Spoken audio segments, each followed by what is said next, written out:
Another day. Um, there's ordering our groceries online right now. But yesterday was good, and I'm a little achy today. I'm just eating my breakfast. Yesterday I realized that my face was almost completely cut off from the video. So sorry for those of you who watched it that couldn't see me barely. Um, but I think I'm still progressing. I'm doing well. We got a bunch of appointments lined up for doctors, and I think home health care networks are going to come see us today. Oh, they're going to call me today and tell me when.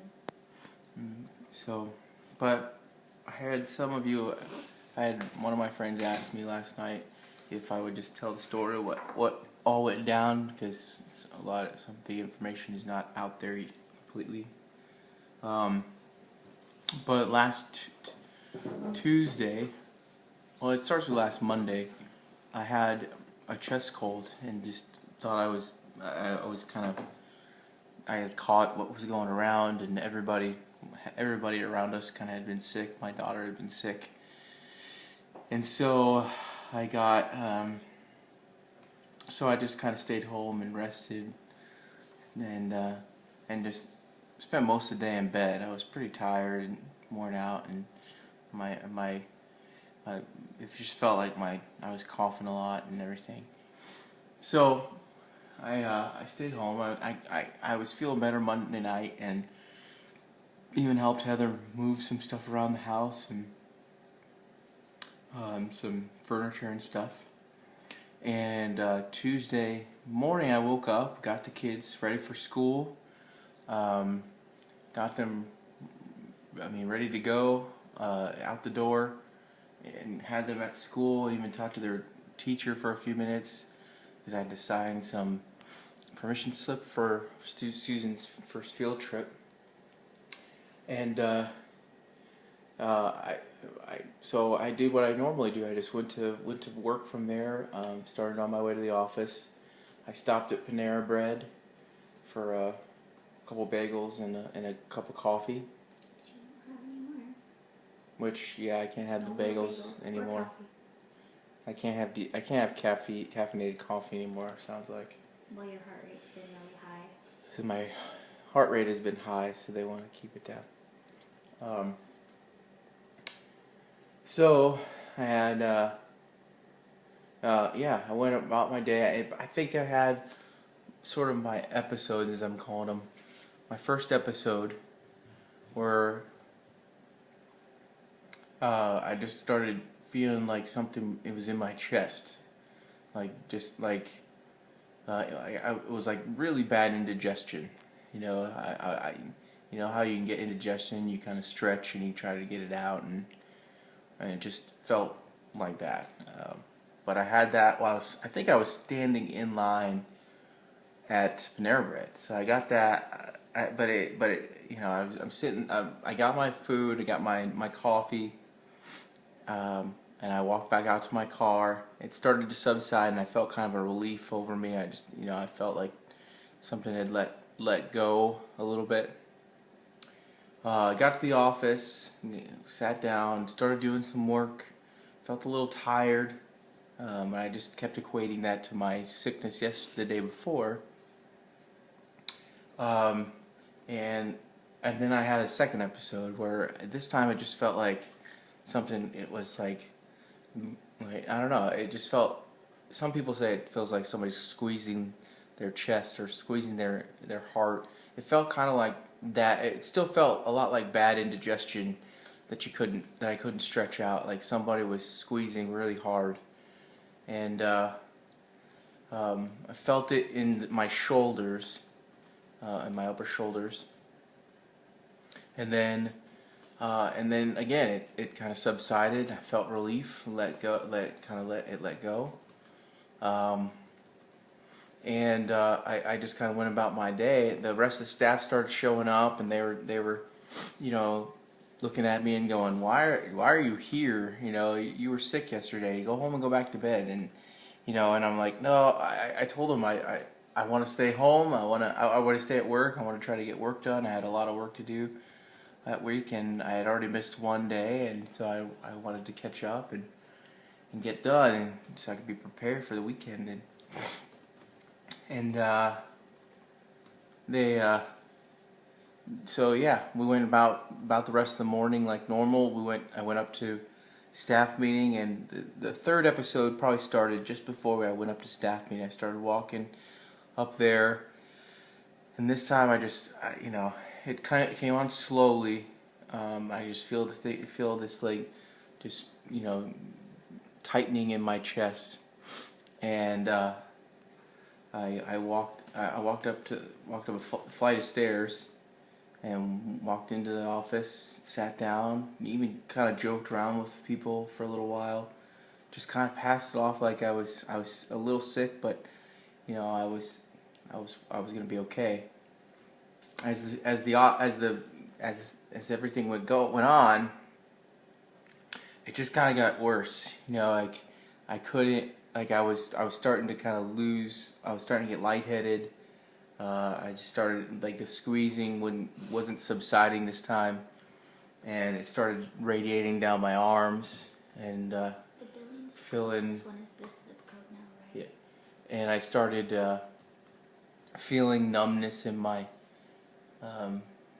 my jaw, tingling in my jaw, and I was like, guys.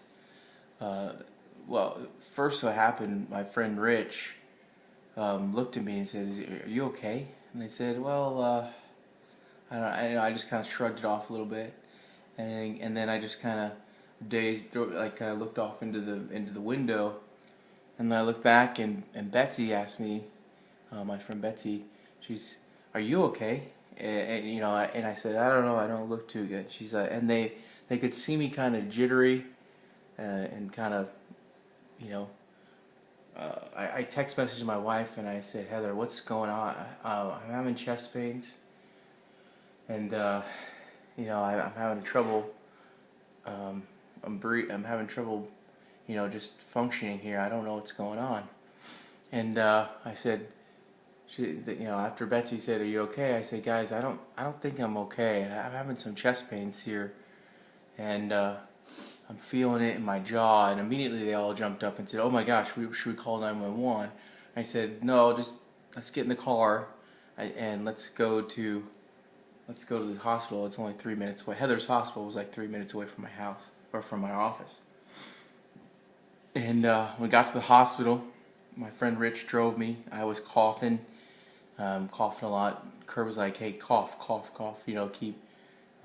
He's our pastor at the church here, and he was just saying, "Hey, cough as much as you can, you know, and keep coughing."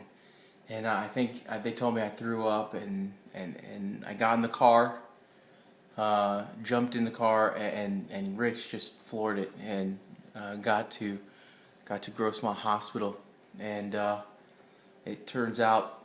You know, I walked in there. I was like, "Hi guys, I have chest pains. I'm coughing over everybody." They're like, "Oh my gosh, put a mask on. You know, you're gonna get everybody else sick." I'm like, "Sorry, I'm not doing it on purpose." But anyway, so you know, I by that time I was still, you know, the tightness had not stopped. Nothing had subsided. I was just achy, and you know, everybody was probably passing it off as respiratory. You know. No one was connecting the dots that this would be a heart attack. So I get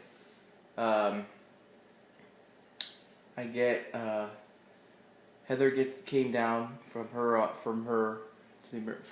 floor to the emergency room, and just as they did that, they called me into to get looked at. This was like 20 minutes. So I'm sitting in the emergency room having a heart attack for 20 minutes. Anyway, so the lady took my blood pressure. The nurse said, she's like, "I'm sure this is just respiratory." She looks at the blood pressure and goes, "Whoa, what is going on there?"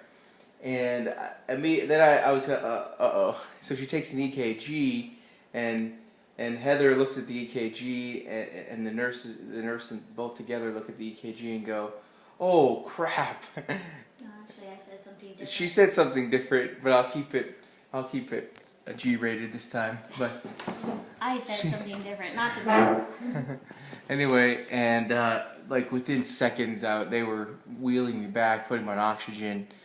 They were telling me, "Hey, this is gonna be a long day for you, but we're gonna get you back and get you feeling better."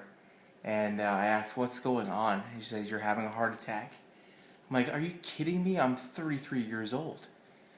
Anyway, so they got me back into the OR pretty quick. They were prepping me. They got me ready to go for a cath. They get me in the and they got me in the cath lab very quickly. The head cardiologist, jumped on it, and it's like he was talking to me as I was going through it. He said, "Hey, we're gonna get this. We're gonna go put a cath in. We're gonna check and see where this blockage is and everything, and take a look." And they're looking in there. They put the cath in. I was kind of sedated in and out, but I was pretty aware while I was on the cath table. And he's looking at my arteries. And it turns out all 4 major arteries were 70% blocked. So there was multiple blockages in those arteries. Like they couldn't put enough stents in. Is basically what he looked at my thing, and he was like, I could put 15 stents in, and it would just make your heart worse. So they prepped me they put a balloon pump in my heart and prepped me for surgery. And I laid there. That basically they got me to a place of stability where I could stay. I stayed all night, just in the intensive care unit, and they're monitoring. I couldn't move anything. I just had to sit there. Couldn't eat anything. That was kind of miserable because I hadn't eaten anything since the bagels I ate. Before I got to the hospital, and and so then I had to have quadruple bypass surgery, and they do open heart surgery the next morning. And then I spent several days in the hospital, and now I'm home. But that's what happened. I'm still pretty shocked that this is kind of my lot here, but I'm okay. Yeah, I can show you. Hopefully this doesn't gross some of you out, but you can see my scar right here. And this is getting long, but I'm doing good. Miss you guys at home. I appreciate all your prayers from Minnesota to Virginia to Uganda, everywhere. You guys have been my prayer warriors, and you guys have been very great. I'm very grateful for you guys. So I gotta take my medicine, and I'm gonna go rest. But I love you guys, and I will see you again tomorrow.